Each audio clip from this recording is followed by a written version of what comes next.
Welcome, everyone. Buenos días, good morning, good afternoon, good night, buenas tardes, depending on the time of the day you are going to watch this video.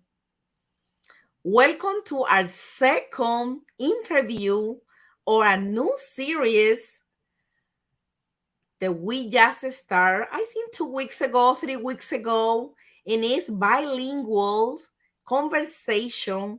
In this case, is we heroine to know our dear Dawn William. I know her, oh my goodness. I forgot now how many years ago I met this beautiful lady, this beautiful soul. Um, she's going to let you know everything how we met in later on. But today we have her in here, and the topic that she's bringing to us is beautiful. It's something that is connected to my heart because I have so many people that have maybe one situation, one difficulty, maybe they have fear about this path of motherhood in different ways because there's so many ways for us to be like scared, or we don't know what to do, or maybe we try and we don't know because we don't have the tools. But God doesn't make mistakes. He always know what to use. And when we a coach, first we going through, and after we pass the path, we are able to say, you know what? I'm going to share this with other people. ¿Ok? Hoy tenemos a nuestra querida Dawn Williams. Ella es una hermosa mujer, bellísima por dentro, por fuera. La conocí hace muchos años y ella les va a decir en un momento cuándo nos conocimos, cómo nos conocimos. Y ella está aquí para hablarnos de un tema que es súper importante, que le toca a muchas mujeres y familias, y no solamente la infertilidad, sino en sí el ser mamá, el camino a ser mamá. ¿Por qué? Porque uno se siente con muchas dudas, miedos, preguntas, y muchas veces uno no sabe qué hacer. Así que hoy, sin más preámbulo, les tengo aquí a Dawn Williams, quien ella es una mujer hermosísima por dentro y por fuera. Es una coach, ella es psicóloga, muchísimas cosas. Así que today we have our dear friend, Dawn Williams, and I'm sorry I don't say the right way your name. I love the way you say my name. Dawn Williams, and she's going to be talking about many things, including the more important, the path to motherhood. Okay, welcome, my dear friend, to this space, Hello. your house. Yes, right. Hello, Lili. Thank you so much for having me here today and being able to share my journey with your viewers and your listeners, your audience. And I'm thrilled to be here and share what I know. Oh, thank you so much. And we also, and you too, and LinkedIn. The LinkedIn is our second time, and we are so happy. And welcome everyone. And here we have our dear friend Reina Navarro. Y dice, hola, saludos.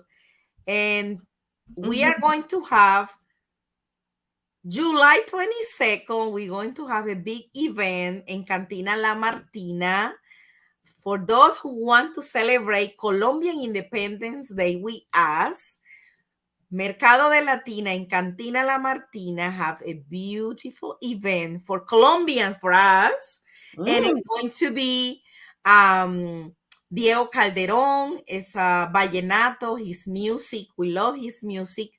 We're going to have Ricardo Paez, and he is going to be singing the regional Colombian music.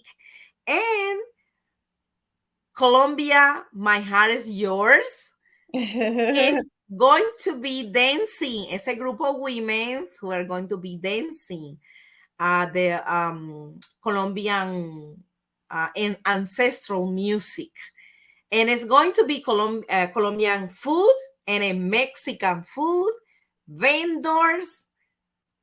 And if you want to be there as a vendor or as a sponsor, you have a chance because we are looking for vendors and a sponsor, okay? And our dear Reina Navarro is here with us, okay? And she can help all of you, and including myself, because I'm one of the person who is supporting her in this journey, okay? And thank you, Mercado de Latinas, for thinking in Colombia and celebrate us, okay? And the 21st, we're going to be at the City Hall in Philadelphia. We're going to be celebrating. We're going to raise the flag there. We're going to have a reception, and it's also many things. And that is coming to you by Acción Colombia, Colombianos en Philadelphia, and GPL Magazine. And I'm from Colombianos en Philadelphia. Okay. And after that commercial, I approached that she was here. We have the first question for you, and we always like to have the same question because for me it's important. This I think it's the more important thing in this world. And is after all the roles that you have played in your life and you look within yourself, please answer this question: who is Don Williams? Mm, all the roles I played in my life. Wow. Well, I want to say first and foremost that I am a child of God, because that is my most important role. And I'm a mom, which I'm very, very, very proud to say, because I can tell you many years ago, I didn't know if I would say that. So I'm very proud to be a mom and a wife. And my background is, I've always loved and just had such a desire to uplift and encourage people, whether they be children or they be adults. So I've had many roles in the counseling field, where I've helped children who struggle with ADD, learning disabilities, neuromaturational delays, and that kind of thing. So I worked in that field with children all the way up until adults. And I've worked in weight loss counseling. I've worked in drug and alcohol counseling. I've been an elementary school counselor. So many, many different counseling roles. And so I've continued to do counseling. I've continued to do coaching in the field of coaching, having coaching certification. And so now my role is taking me into a whole different direction, which is what this interview is probably focused on, which is fertility coaching. Wow. I love it. And I know because I have seen you doing many things, and that's good. Like we as a human, we are discovering, okay, I like this, I can handle this. We have different hobbies or things that we like it as a professional way. And then we going that path and we try and we help people because you say always doing things in school as a counselor, for a little child or for youth or for adults, always helping others, helping others, helping others. Mhm. And I think that you a coach, the fertility coach, that is going to be amazing because I think for us, for women or families, it's like, okay, you get married and then you have kids, and it's like, okay, this is supposed to be. It's, Exactly. it's like breastfeeding. I always say when I had my first daughter, I remember I was young, 19 years old, and after 13 days, I turned 20, and I could not breastfeed. I think I did 1 month, and people Mhm. think that it's come naturally, like it's a skill that coming naturally to us to breastfeed and everything, and it's not true.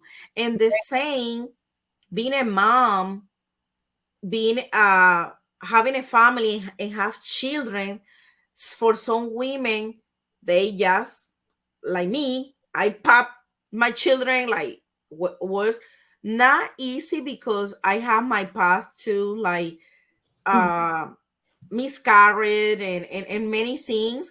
But for some people, they going through so much of pain. And Mhm. I know because one friend, she have in vitro twice. And at her age was 42. She had her only daughter. She's 6 months right now. And some Oh, people, yeah, some people cannot do that way. mhm. And they going for another path that is an adoption. Either way, even it is you have the baby in your belly and your natural belly. We have a cosmic belly. Okay, that is the same thing.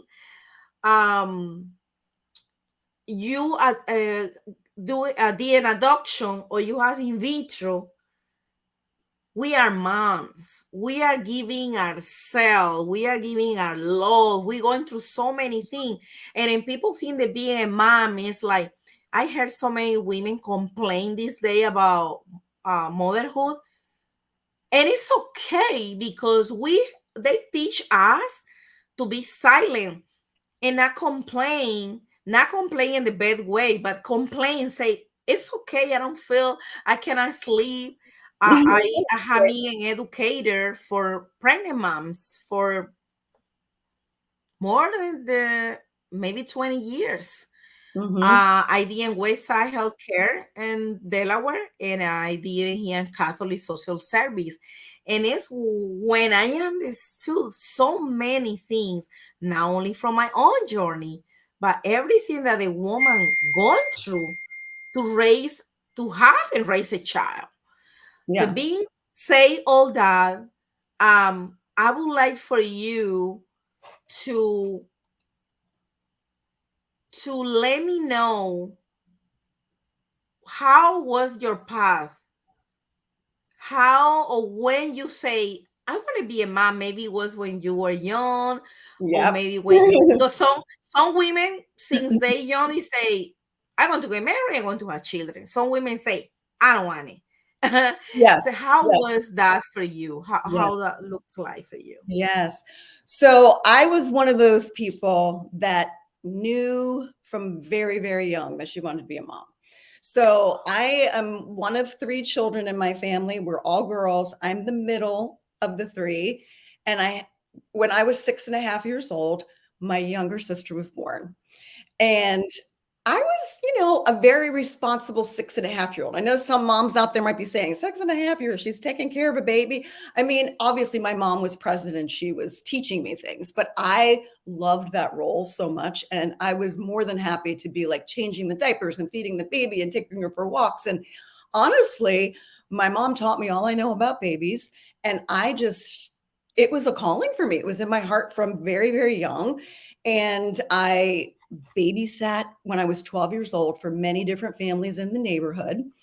And I kind of had a knack for soothing babies and just connecting with them and just enjoying them fully. So I knew, like in my mind, like I had the dream, I had the vision, I will be a mom. Like I plan on being a mom.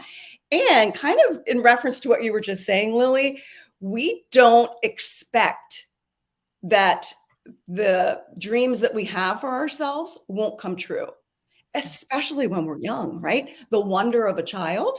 The wonder of a child is, I'm going to be a policeman or I'm going to be an astronaut or I'm going to be whatever. And without any abandon at all, we just expect that it will happen. And that's our path.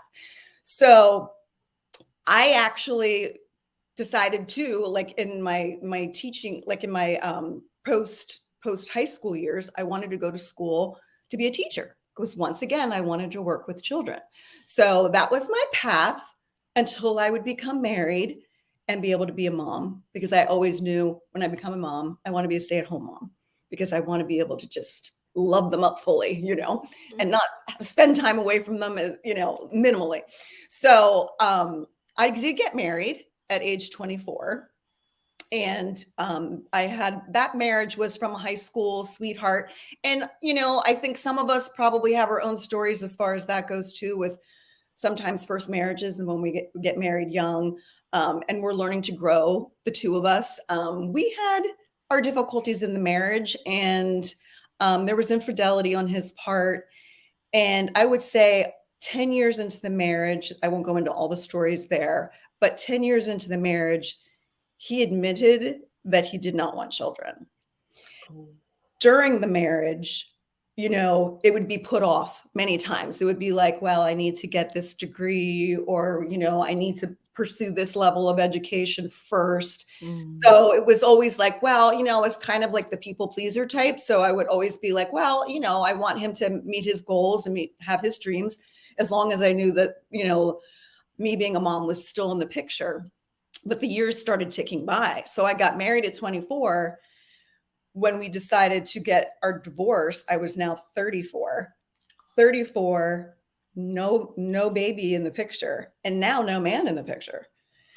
So it was very, you know, very devastating to me because of many reasons. I'm very strict Catholic, and divorce is not looked upon highly, and bringing up children is part of the faith and all of that. So one thing I will say is I was not really ready probably to become married again, or at that point to look for a new man, because there were some things I needed to heal within myself from my first marriage. But God knew, and God always knows best.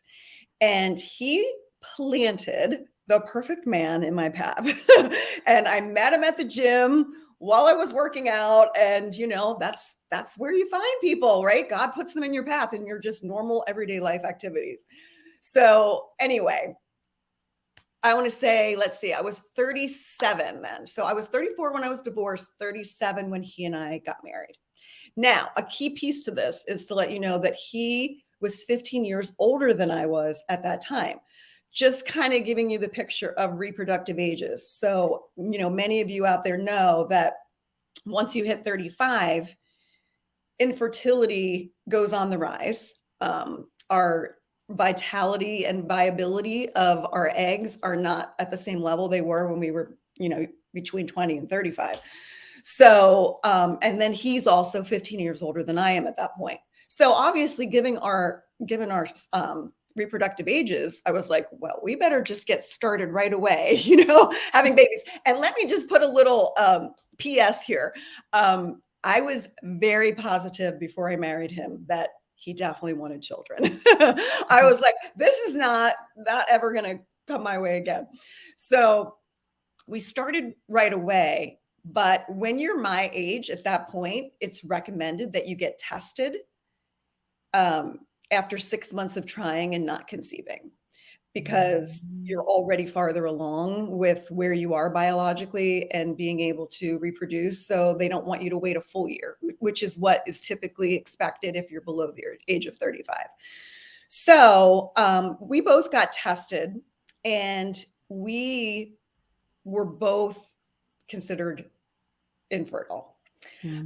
So I had something called high FSH, which is the follicle stimulating hormone, which basically equates to that your eggs are more mature for someone your age. So you're really approaching menopause very quickly. Yeah. So that was my issue. And then my husband's issue was pretty much everything there could be on the sperm arena. So he had very, very low concentration of sperm.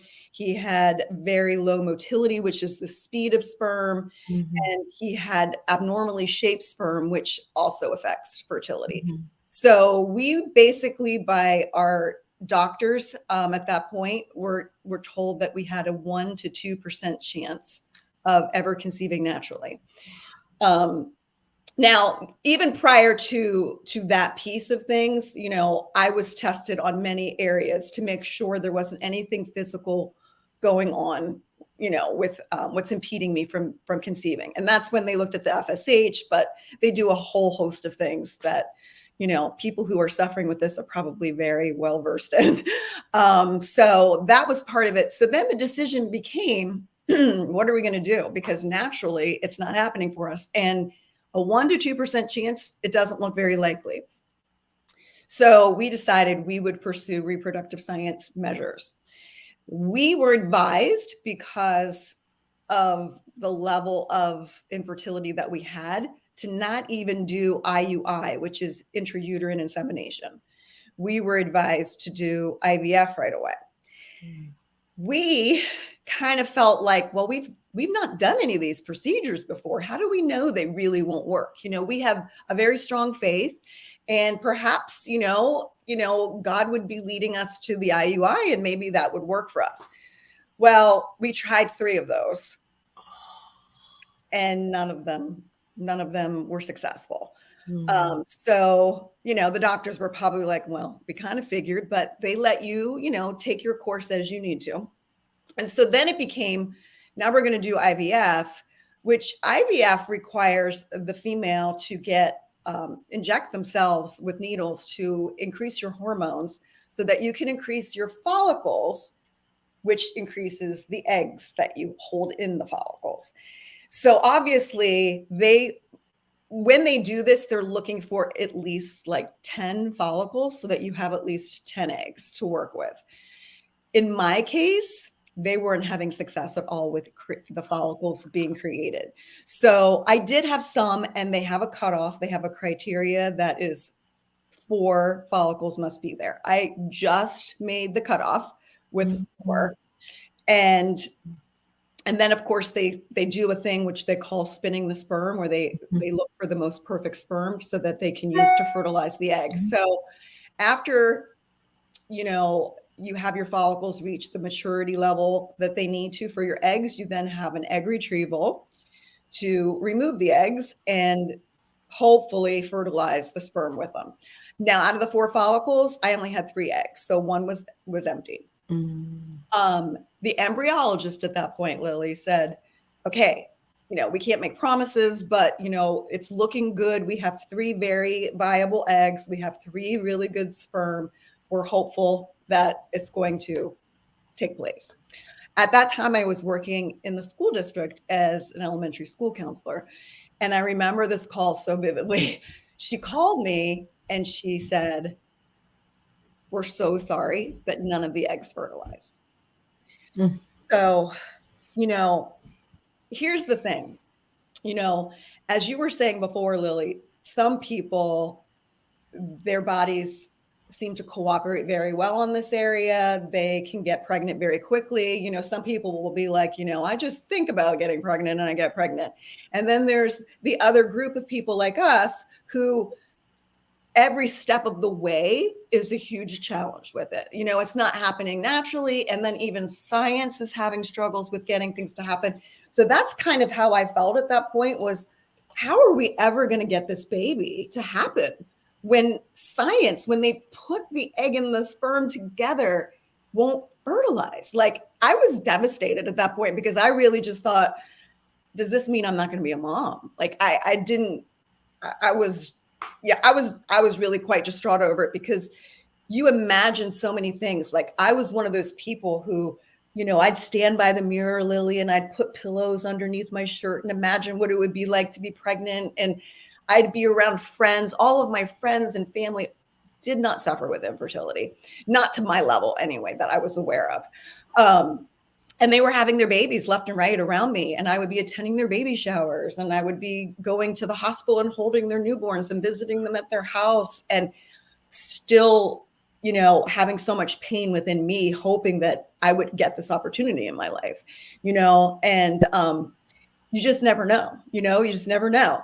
And so at that point, the pain was very, very strong.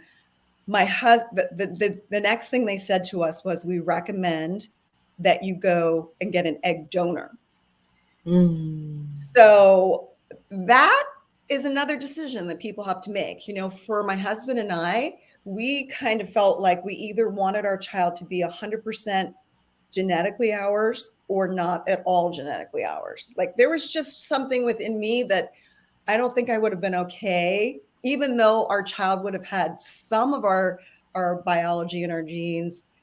I would have always been like, but it's not mine too. It's not my part of me, so we decided not to do that. And, it was kind of like the expense that is there for infertility costs to do reproductive science. I'm going to tell you, I think out of the country, I may be misquoting this, so don't hold me to it, but I think there's 18 states that are actually the health insurance covers infertility. Wow. That's, 32 that don't.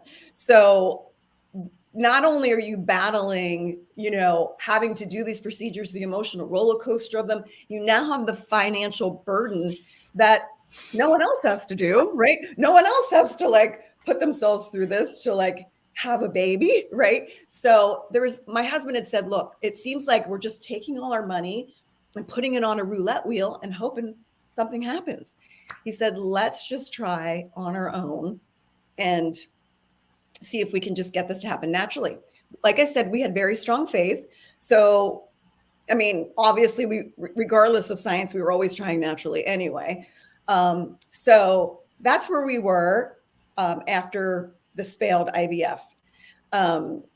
But here's the thing, Lily, we've tried so many things, and maybe some of your viewers and listeners can relate to this, is like, how many things do you try to become a mom? And how long do you keep trying? Like, what are you willing to put your body through? What are you willing to do to have this dream come true? Should you just give up? Should you decide that you're going to be childless? Should you adopt? Some people don't want to go the adoption avenue. That's just not something they feel comfortable with. I guess something similar to, the way that I didn't feel comfortable getting an egg donor. It's not something that anybody can really judge. It's just your own personal path. But I do question, it's something that you need to decide for yourself, to maybe not close the door on other options to motherhood besides truly conceiving your own, because it's kind of a work that you need to do within yourself to decide, is it more important? Does it matter to me more that I'm a mother, or does it matter to me more that this child is biologically mine? And we don't always consider that question. And I really would put that out there for anybody who is struggling with this, depending on where you are in your journey, to just kind of ask yourself that question. You may ask yourself that question in the first year of your journey or the first 6 months of your journey, and it's one answer. And 3 years later, it could be a completely different answer.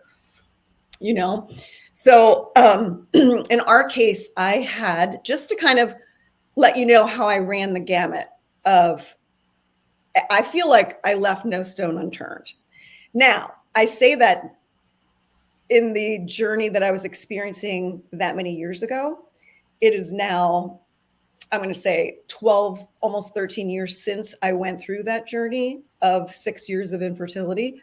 But back then, I felt like I ran the gamut, when now I know that I didn't. I was just not uncovering the things that everybody else was missing, which is what I will be sharing with you guys, which is the crux of it all. Okay, I want to say in español, a resume. I'm going to try. Okay. Because the conversation was like, I was like this. Okay. Be mom had different avenues. Okay. Ser una mamá tiene muchas avenidas, y para nuestra querida heroína, ella buscó todas las formas. Nos contó su historia. Ella se casó cuando tenía 24 años con la persona que conoció en el bachillerato. Se enamoraron y todo. Sin embargo, su pareja, muy en el fondo, él no quería tener hijos. Él no quería tener hijos y siempre pospuso eso. Pospuso y lo pospuso y lo pospuso, que venía, que se quería graduar, que quería hacer esto. Y ella, pues, para apoyarlo a él, pues ella dijo, ok, está bien. Sin embargo, él fue infiel y en el camino dijo que él no quería tener hijos. Él no quería tener hijos. Ella sí quería tener hijos. Ella desde niña estuvo con como es su hermanita que nació. Ella tenía 6 años y nació su segunda hermana. Son 3 hermanas y ella la cuidaba, le daba tetero, la mamá le enseñó todo. Ella dice, bueno, de pronto dirán, ¿cómo una niña de 6 años va a ayudar? Sin embargo, la mamá le enseñó absolutamente todo y ella era feliz siendo mamá. Ella desde muy chiquita, ella dijo, yo quiero ser mamá, yo quiero darle el amor a todo. Ella dijo que quería estar en la casa. Ella dijo, si yo, quiero ser mamá, quiero estar en mi casa, cuidando y dándole todo el amor a ese bebé. Ella ha sido eso se llama en español como una asesora, alguien que ayuda a los niños en la escuela y todo eso. Entonces ella a los 34 años se divorcia y dice ella, ¿y ahora qué? ¿Y ahora qué voy a hacer? Se separa, entonces no hay opción de que va a tener hijos, no tiene esposo, no tiene marido, no tiene un hombre en el camino. Y después de 3 años de ella estar ahí sola en el gimnasio, conoce al esposo que es 15 años mayor que ella. Y esa edad, ya ella tenía 34 años, pasaron 10 años, una década. Y ella dice, ¿y ahora cómo vamos a tener hijos? Estadísticamente, la infertilidad se dice que después de los 35 no somos jóvenes, entonces los huevos, el esperma, todo eso se vuelve más lento y eso va a ser un reto para uno poder tener bebés. Sin embargo, ellos dijeron, lo vamos a hacer, vamos a hacerlo. Ella dice, ella es de mucha fe, ella y su esposo, y estaban súper comprometidos. Ellos no querían irse, ellos hicieron in vitro, hicieron todo lo que fue el in vitro, ponerse todas las agujas, hicieron todo. Y cuatro nada más salieron bien. Y de los cuatro, tres. Y de eso ella recuerda que estaba en la escuela cuando ella era counselor ahí en su escuela. Y ella recuerda cuando la llamaron y le dijeron, nada de esto se puede. No salió bien. Y ellos lo intentaron 2 veces y dijeron, wow, ¿cómo podemos hacer? Le dijeron otra opción, ellos dijeron, si la ciencia no ha hecho nada, imagínense, ellos son de fe y ellos seguían intentándolo de manera natural. Entonces, ahí también le ofrecieron que si buscaban a alguien que le donara los huevos, ¿verdad? Y iba a ser, le iban a poner en su abdomen, pero no iba a ser, esa iba a ser de otra persona. Ellos dos hablaron y dijeron, no es una opción para nosotros. O no es nuestro hijo, o no va a ser de nuestra sangre, o es de nuestra sangre, pero en la mitad no queremos. Entonces ahí fue cuando ellos buscaron otras opciones. Así como ella dice, no es natural, como yo lo dije, como que uno sea mamá enseguida y para unas personas se le va a hacer más fácil, pueden tener sus bebés, pero para otras personas se les hace más complejo la situación. Entonces ella en este momento nos va a decir qué es lo que ella pues ha hecho. Y además ella está como coach de fertilidad. Ese es el camino que su alma eligió para poder ayudar a más mamás que quieran tener bebés. Así que ese es como el resumen. Y that was a resumen. Y acá yes, our team say good afternoon to our dear audience, and we also welcome our dear hero to know. They did wrong. They also did wrong today, and they say good afternoon. Cordial greeting from Colombia. Colombia en la casa. Okay, I know the people is connecting, and thank you for giving our hearts. I see their heart, and I forgot, and I'm going to do now because the conversation was so nice. I'm going to send you the link. That way you can share on your page. Hold on. Let me, if I have in here, yes. I'm going to share. Let me send it to you. Copy, and then you can share in your page, and that way you're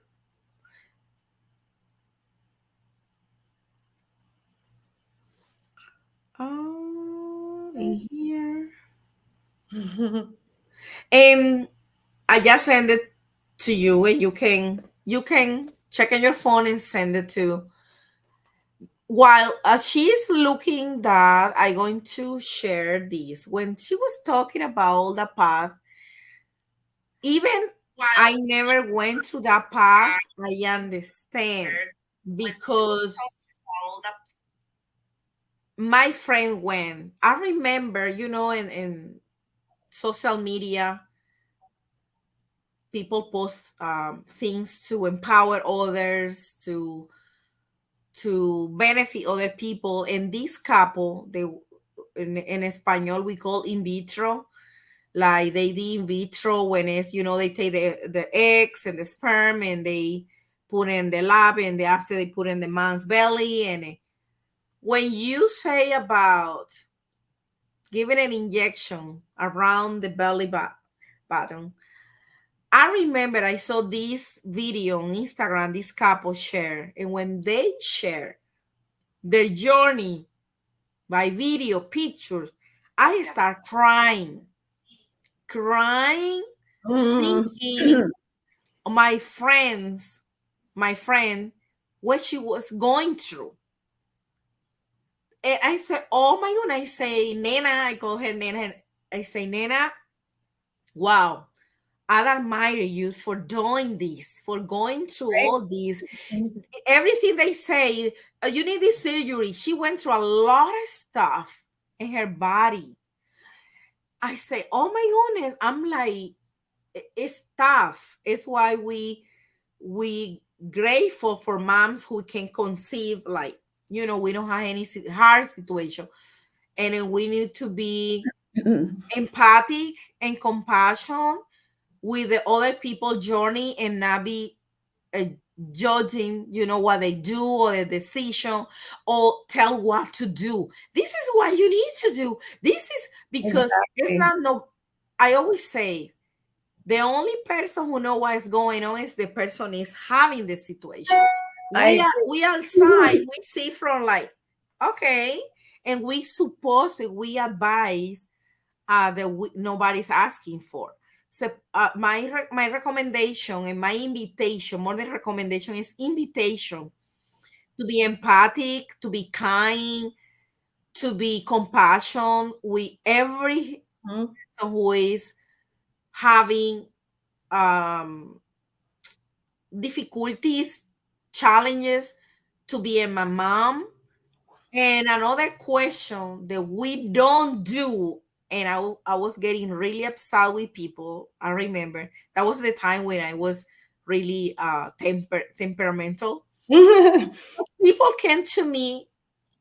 I already was divorced. I have my own daughter. My husband and I have my daughter, his daughter, that is my daughter too, because I raised her.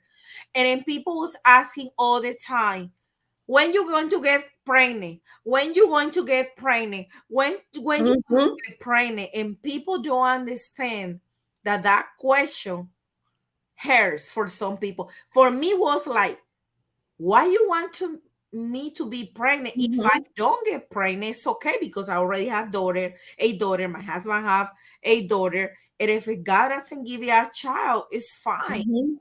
you Mhm. know but people was all the time, when you going to get pregnant, when you going to, that was really exciting me. I And that is, oh, I not can't agree with you more with that, Lily. Honestly, I think that's part of the conversation that needs to happen more that's not happening. It's kind of like you say, no matter what it is, it could be, the death of a child, it could be a divorce itself, it could be the infertility issue. Like you said, unless you're going through it with the exact situation that that person has, with the resources that they have, with the mindset that they have, like all of the things, you can't really relate to it 100%.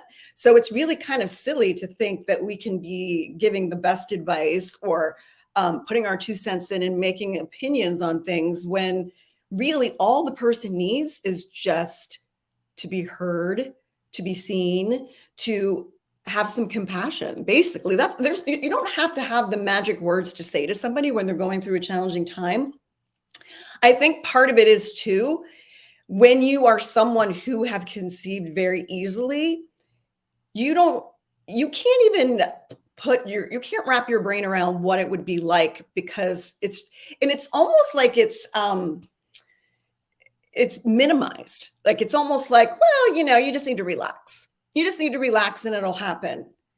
um, when it's something, and I don't care what it is in your life, when it's something that you want more than anything in your entire life, like it's the most important thing to you, you you the pain that is caused when it doesn't happen is something it's such a grief state for you, to be in. Um, there was a a man who had a quote that said something to the effect, I might quote it wrong, but it was like, there is a unique pain in a woman's heart that comes from opening up a space for a child that never comes. Wow. So think about that pain, like, you know, somebody may say, and I've had people say it actually on conversations on infertility, like, well, how can you feel like you lost something that you never had? Because it's the dream. It's the expectation. And we all know that when we dream something and we want something so strongly, we can feel it right to the core of ourselves, right? You can taste it, you can smell it, you can feel it. You've been dreaming it for years. And when we have expectations that aren't met, even something that's way less significant than a child, it hurts us. It bothers us. It affects us in strong ways. So yes, I think the conversation around people needing to be more compassionate, more empathetic, and not the expectation is, even though I think it's gotten better in society, it's still there. The expectation is, yes, you get married. It's still like, you're going to find your someone, right? You get married, and then when you do get married, when are you having kids? Grandmothers who want to be grandmothers or grandfathers who want to be grandfathers are like, when are you going to make me a grandparent?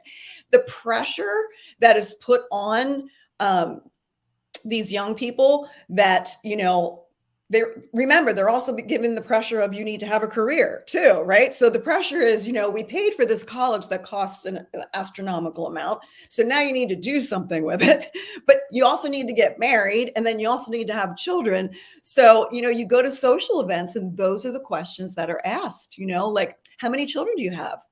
Well, just think about what that question does to somebody who has been struggling for 5 years to become a mother. Like, you may think it's just a normal social etiquette question. And that's where we need to, put some thought into these questions sometimes. Somebody who has never found, maybe they've been trying for years to find the perfect mate for them, and all that means, so even asking, are you going to get married, or are you dating? Like, even that question can be hurtful. It's the same thing that you're referring to. So, maybe it just means that we need to think a little bit more about what questions we ask and how it might affect somebody. And if we happen to say the wrong question, let's not compound the issue with saying something so cavalier, like, you just need to relax. Let's not give the unsolicited advice. Nobody's asking for advice. The people who are suffering with this, we know what we've tried. We know what we need to do. We know what's working, what's not working. Perhaps a resource that might be helpful, that might be nice. Maybe if you know of somebody who helps people who are suffering with infertility. My resource, the book that I wrote, is to help people who are suffering with it and to put them on a path that's empowering to them and can help maximize their chances to conceive and to conceive their path to motherhood in various different ways. That can be helpful. Excellent. I'm going to do the interpretation, and after I'm going to read the message from Pastelito Azul. She's one of our students, and also she is a entrepreneur, and she does delicious cake and desserts. Oh my goodness. Mm. My dear, she did one. She designed, it was a surprise for us, for last circle, and it was all women around the cake, and then the women in the middle like this meditating, and it had the Fraser, I'm powerful, I'm beautiful, all I am. Oh my goodness, that was like my face when I saw that. I say, that was beautiful. Okay. Mm-hmm. Estamos hablando, y lo dije yo, que muchas veces cuando uno se casa, enseguida las personas empiezan a preguntar, a preguntar, a preguntar, ¿cuándo vas a tener hijo? ¿Cuándo vas a tener hijo? ¿Cuándo vas a tener hijo? Y la verdad es que las personas no saben que muchas personas no o quieren tener hijo o están teniendo situaciones retantes, desafíos para ser Mm. mamás. Entonces asume, ¿verdad? Que estas personas se casan, tienen que tener hijos y tienen que enseguida salir en embarazo. Cuando estas personas están teniendo situaciones y dificultades. En mi caso, yo compartí cuando yo me casé, yo tenía a mi hija, mi esposo tenía a su hija, y siempre, que hija que también es mía porque la crié, siempre me preguntaba, ¿y cuándo vas a salir en embarazo? ¿Y por qué no tienes hijos? ¿Y por qué no tienes hijos? Y ellos no saben, en mi caso, a mí no me, pues a mí me molestaba, era por la preguntadera, porque me parece que eso es como privado, pero parece como cultural, que todo el mundo se sienten como con el derecho de estar preguntándole a una persona, ¿cuándo vas a salir en embarazo? ¿Cuándo vas a salir en embarazo? Y también cuando una persona expresa que se siente que tiene o depresión o que tiene cualquier situación emocional por no tener ese hijo, por haberlo intentado y no ser mamá, decirle, oh, tranquila, relájate, eso no pasa nada, tampoco minimizar lo que esa mujer o esa familia está pasando. ¿Por qué? Porque a ellos les duele. Si uno no ha pasado por la situación, pues tú no vas a poder entender nada. Y ella también nos decía que no solamente cuando una mujer tiene situaciones de que no pueda tener hijos, también cuando se le muere un hijo, también cuando se divorcia, o sea, diferentes situaciones, siempre hay que ser empáticos, hay que ser compasivos, porque lo único que la persona quiere es ser escuchada, ser vista y ya. No se está preguntando por qué, mira, solucioname esto. Y también si uno quiere dar apoyo, pero con el respeto que le tiene que dar a las personas. Entonces, eso es una de las cosas. Y por eso ella escribió un libro, Free to Conceive se llama, Libre para Concebir. Y que el libro yo lo tengo, yo lo compré. Y como fue un círculo, lo puse allá y no lo encuentro, pero yo compré el libro. Y ella ahorita, que ese es su bebé, ese es su segundo bebé, y ella ahorita nos va a hablar. Pero um, antes de pasar a eso, quiero leer aquí, dice, hola, gracias por compartir tu historia. Aquí Pastelito Azul, nuestra querida Susi, dice, yo he escuchado acerca de los procedimientos, pero nunca había pensado en la emoción y los sentimientos sobre alrededor de la infertilidad. Lo siento mucho que tú has ido con esa situación. Y también acá nos dice nuestra querida Caro, desde Brasil, dice Saludable. Entonces, voy a poner nuevamente acá. I would like to read this and say, hi, I'll read it in español. Hi, thanks for sharing your story. I have heard about these procedures, but I never thought about emotion and feelings around infertility. I'm sorry you went through that. So, look, this is the way, o sea, like, we feel like, okay, connecting, compassion, because we women's, some women, yes, it's easy for them, but for others, it's hard. They have maybe the age when I was pregnant at 37 years old that I have, and I think we pregnant at the same time. Even Mhm. even your daughter was now in your belly, in your cosmic belly, in your uterus it was, and they had the same age and everything. And share a little more in a few minutes, but that when I was 37, they told me I'm a high risk.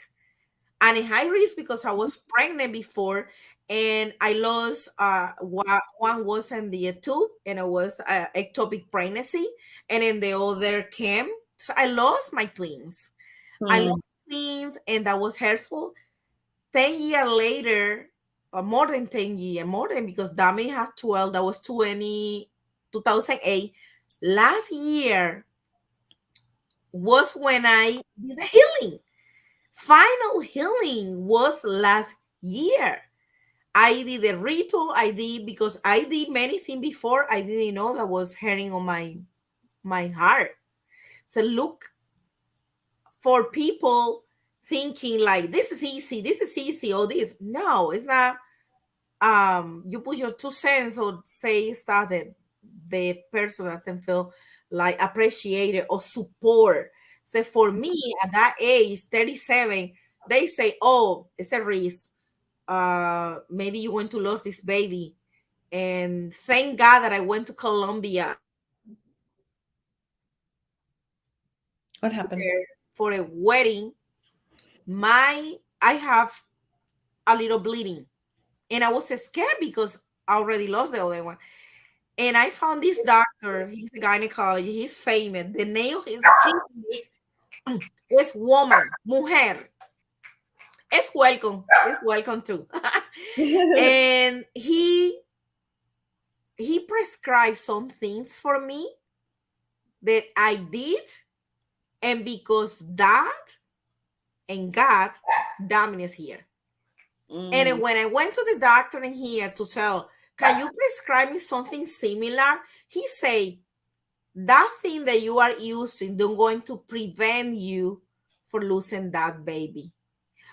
Also, I want to say, people who deal with women's having baby need to be more hard because they say some stuff so rude, and some doctors they don't have the tactic Yeah. to say the best way. And Mhm. here is another. She Oh, say, in life we're going through difficulty in different areas. We have to keep talking about these topics so we can be empathic to each other and understand what people around us are going through. mm. So we are careful how we ask and when to ask, or just listen without asking anything. Yes. And Yeah. that's what we do in the circles. In the circle, we don't need advice. We need just to be here. Then Yeah. now tell us what um when is the time that you have your baby that is going to be 13 in September, and what works for you in your path to motherhood? And then Mhm. also the second baby that is your book, that you are helping others now to Mhm. go into that and find different choices to be becoming mom. Yes, yes, yes, yes. This is the better part of the story, right? So, continuing on from where we were, try and keep it concise. Um, so we continued on our own, and it came to a point where we tried many different things. We tried acupuncture, we tried a wholeness and like a holistic wellness program, a health and wellness program for 3 years. That didn't work. We had 2 prayer groups praying consistently. Um, I quit my job as an elementary school counselor to minimize the stress that I was going through because I thought perhaps that was affecting everything. Um, and, I was constantly on the internet, always looking and trying to see if I could find something I was missing that would help us conceive. So many different things were tried. I came to a point where I was ready to adopt. I hadn't been ready then. For instance, back to the questions that people will ask you. They know that you're going through it. And one of the quickest questions they ask is, well, why don't you just adopt? You can just adopt. That is another very, very hurtful comment. Even though adoption is a beautiful thing, when you are trying to conceive your own child, someone saying you can just adopt, like it's just another option in life, that is a very serious and very huge decision to make. And you almost feel like saying, well, why didn't you adopt then? You have your biological children. If I could just adopt, don't I have a right to keep trying for mine?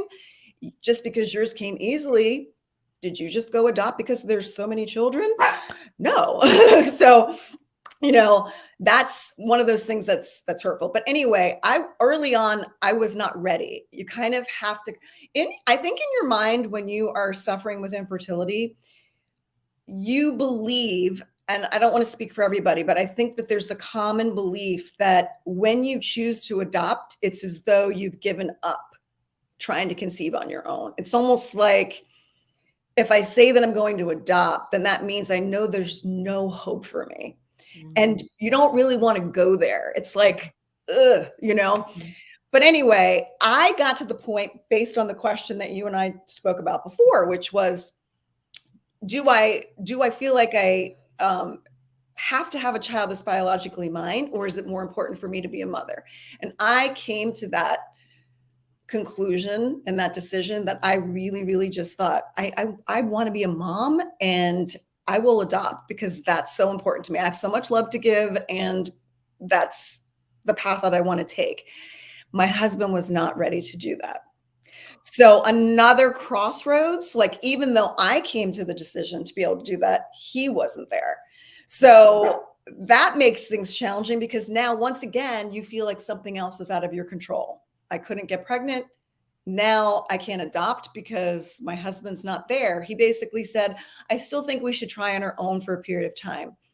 So so my prayer group started to pray for a different prayer. Their prayer now became, help change Tom's heart towards adoption, God. Yes. So I did not. Here's the thing. This is where I was very different. And this is why I think, even though my path to conceiving was filled with stress, was filled with panic and desperation and, you know, being distraught. And the more that we cling to things, the more we push them farther away. And I was different when I came to the point of being able to want to adopt. I was a different person at that point. I had done a lot of growth, and I was more like, I trust and I surrender this to God. I was not able to do that before because I believed that God wasn't going to make it happen. Like I believed in the back of my mind, in those back recesses, I had doubt and I had more fear than I had faith. And at this point, I totally trusted that if this is the path that God wanted me to have, which was a path to motherhood, that it was going to happen. And I wasn't going to pressure my husband. I wasn't going to check in with him, every week or every day and be like, are you ready yet? Do you want to adopt? And I had friends who said to me, aren't you going to like resent your husband if he doesn't ever want to adopt? Because then you're never going to be a mom. And I said, well, I hope that that doesn't happen, but it certainly isn't going to be my path to convince him and twist his arm to do something that's not within his heart, because I think every child deserves to be loved by both of their parents to the fullest extent. And I'm just going to trust that. I'm just going to trust that. And it took 2 years, Lily, but 2 years went by. I came into the house. My husband was sitting at the dining room table with his laptop computer. And I'm like, what are you doing? And he's like, I'm just looking up how to adopt babies from Colombia. And I'm like, what? Are you serious?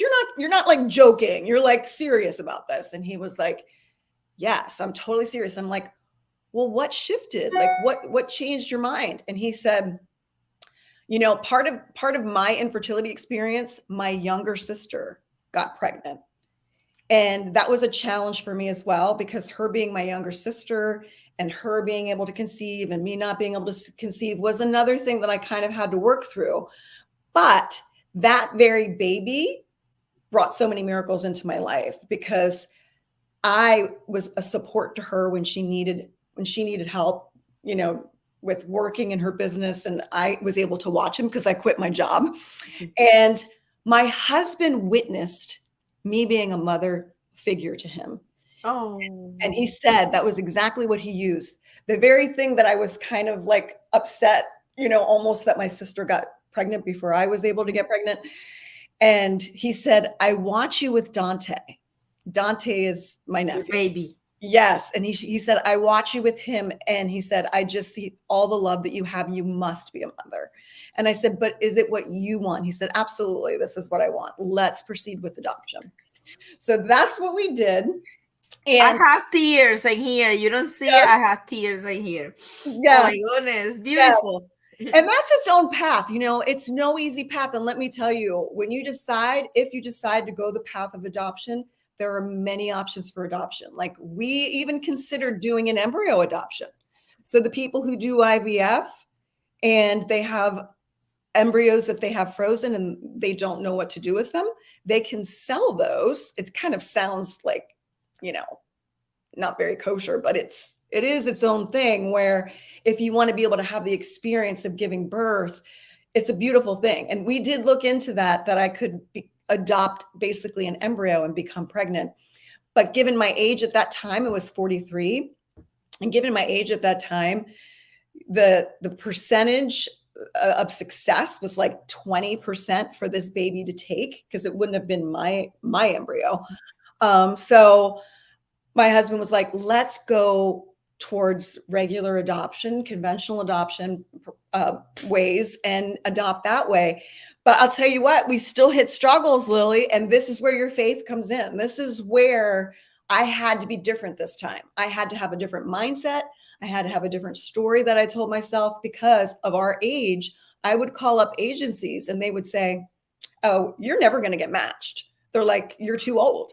Because our birth mothers are young and you guys are already like grandparents to them, and they don't want their babies that they are giving up for adoption to be with grandparents. They want younger parents. So there were obstacles. It was not an easy path anyway, but I was different. Like I said, I was different on that path. So we got to one agency and I said, is our age going to be a problem? And she said, no. She said, so many of our birth parents like to have older parents for their adopted children, because that way they're more secure financially, they're more stable in their relationship. And so it was a whole different perspective. And she said, typically we match our families within 9 months to a year. And Tom and I signed up with that agency in December. And by September 13th, we adopted our little girl, our newborn baby, just like the full term pregnancy amount of time, right? God has a sense of humor, right? Yeah, he knows. Yes, Wow. yes. Oh my goodness, beautiful. And I know I met her, um, and she's so beautiful. And I always, my friend who have an in vitro, I always send the pictures. You, the mermaid, both there in the Oh, picture. yes, Oh, I love it. So yes. I'm going to say it here en español, the last part. Um, Ella dijo, bueno, aquí donde quedamos, pues yo estaba lista para adoptar. Ya yo pensé, ok, voy a adoptar, pero en mí, acá detrás de mi mente, acá atrás, tenía miedo, tenía dudas, tenía muchas cosas. Entonces yo estaba lista, teníamos unos grupos de oración, 2 grupos de oración, mi esposo no estaba listo. Entonces yo no iba a forzar nada, porque los niños vinieron a este planeta a ser amados por los 2 papás. Yo no quería eso así. Y esta vez yo había cambiado mi mente, mi manera de ser, y quería hacer las cosas diferentes. Y yo dije, voy a dejar que todo pase. Y este grupo de oración, en vez de orar para que yo saliera embarazada, estaban orando para que mi esposo cambiara su corazón y aceptara la adopción. Yo, como me dejé de estar en la escuela, porque eso también me producía el estrés, y pues no pude definitivamente ya tener, por todas las opciones que nos dieron. Entonces, mi hermana salió en embarazo, la menor, y a mí me dolió. O sea, yo me sentí que cómo era posible que ella era la menor, salió en embarazo y yo no. Sin embargo, el bebé nació y yo pude ayudar a mi hermana. Como no estaba trabajando, cuidé a Dante todo el tiempo, tuve muy buen tiempo con él y apoyé a mi hermana. Y un día, después de 2 años, llego a la casa y le pregunto a mi esposo, que está en el laptop, y le digo, ¿qué estás haciendo? Y dijo, estoy viendo aquí para adoptar niños de Colombia. Y dice, ¿estás hablando en serio? Y dijo, sí, porque cuando yo vi cómo tú cuidabas a Dante, yo vi que tu corazón necesitaba ser y merecía ser esa mamá, porque lo has cuidado súper bien. Entonces, también había una forma de que pudiéramos adoptar un óvulo, o sea, adoptarlo, el huevo, adoptarlo y que hiciéramos todo ese proceso. Sin embargo, dijimos, no, vamos a ir a adoptar. ¿Y qué pasó? Ese camino tampoco es fácil, porque nos veían ya como los abuelos y había muchas agencias que decían, no, y ustedes van a ser los abuelos y las mamás no quieren pues que sus hijos vayan con abuelos. Sin embargo, encontramos una agencia y lo primero que le pregunté fue, ¿ustedes la edad es algún problema? Y ellos dijeron, no, para nada, al contrario, nos gusta personas ya maduras porque financieramente van a estar bien, la relación va a estar mejor y eso va a ayudar. Así que firmamos con esa agencia y empezamos a esperar y exactamente 9 meses después, en septiembre 13, nació nuestra hija y ya va a cumplir 13 años este año. Así que, what is your daughter's name? It's so fitting because of the whole journey, and her name is Faith. Faith Alexis Williams. Oh, how beautiful to say. Her name is Faye. Alexa Williams. Imagínense, fe. Y eso es algo que ella lo dijo todo el tiempo. La fe, el transformar ese pensamiento y todo lo que ha hecho que ella, pues hoy tenga, ella y su esposo tengan a sus hijos. Yes. And now I would like you to share about your book. And Yeah. we're wrapping up in Yeah. your book. Yes. Okay. So, as Lily said, Faith is now almost 13 years old. September 13th, she'll be 13. So many years have gone by since I had that struggle with infertility. But I happen to be someone who is kind of like, I am like addicted to self-growth and, personal development. So I am I have a voracious appetite for it. So I think with the experience that I went through, my background that I have in counseling, and my continued personal growth, it allowed me to reflect back on my whole experience, excuse me, and see what I did differently towards the end of that journey with why adoption went so well for me, and the infertility piece with trying to conceive did not.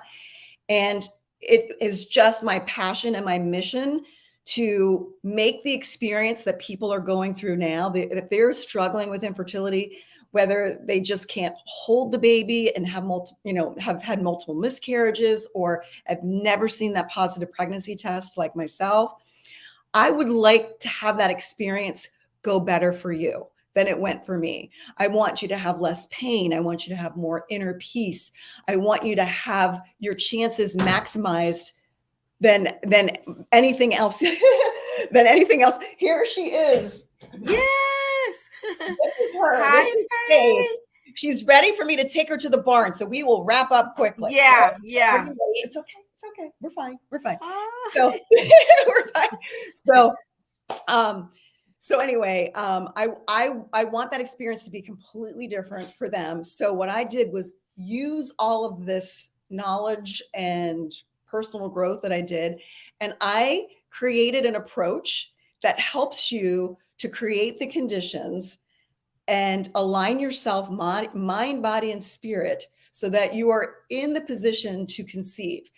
Not just looking at the physical reasons, which is basically what the doctors do. We're just looking at physically, why are you not conceiving?